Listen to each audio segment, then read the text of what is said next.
হরে কৃষ্ণ। ভগবানের 5টি রূপ মাধুর্য নিয়ে আলোচনা করব। প্রথমত শান্ত রূপ। ভগবানের এই শান্ত রূপকে নিয়ে যারা কল্পনা করতেন, যারা ভগবানের শান্ত রূপ নিয়ে যারা ভগবানকে ডাকতেন, খুঁজতেন, তারা হলেন ঋষিমুনিরা।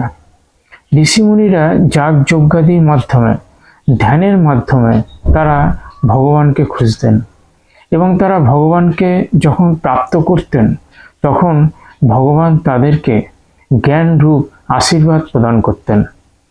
এটা হচ্ছে ভগবানের শান্ত রূপ। এরপর দাস্যরূপ। আমরা জড়জগতে যারা বসবাস করি তারা ভগবানের যে পূজা অর্চনা করে থাকি সেটা দাস রূপে, অর্থাৎ আমরা হলাম ভগবানের দাস আর ভগবান হলেন আমাদের প্রভু। আমরা ভগবানকে পূজা অর্চনা, গান, কীর্তন ইত্যাদির মাধ্যমে ভগবানকে সন্তুষ্ট করি এবং তার থেকে আশীর্বাদ প্রাপ্ত করি। এই ক্ষেত্রে ভগবান থাকেন ঊর্ধ্বে আর আমরা দাস রূপে ভগবানের পদে আশ্রিত হয়ে থাকি। ভগবানের বাৎসল্য রূপ। ভগবান শ্রীকৃষ্ণকে আমরা গোপাল রূপে পূজা করি এবং তাকে এই রূপে আদর খাতির যত্ন করে তার সেবা যত্ন করে থাকি। এটাই হলো ভগবানের বাৎসল্য রূপ। অর্থাৎ এই ক্ষেত্রে ভগবান হলেন পুত্র আর ভক্তরা হলেন তার পিতা ও মাতা।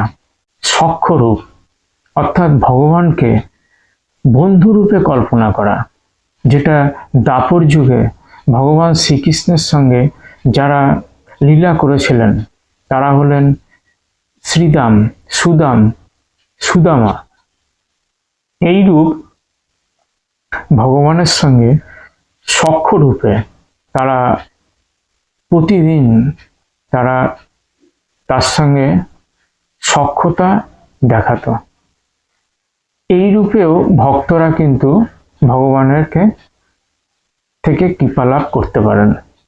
তবে এই রূপে অর্থাৎ সখ্য রূপে ভগবান এবং ভক্তরা দুজনেই কিন্তু সমানে সমানে, কেউ কোনো ঊর্ধ্বে নয়।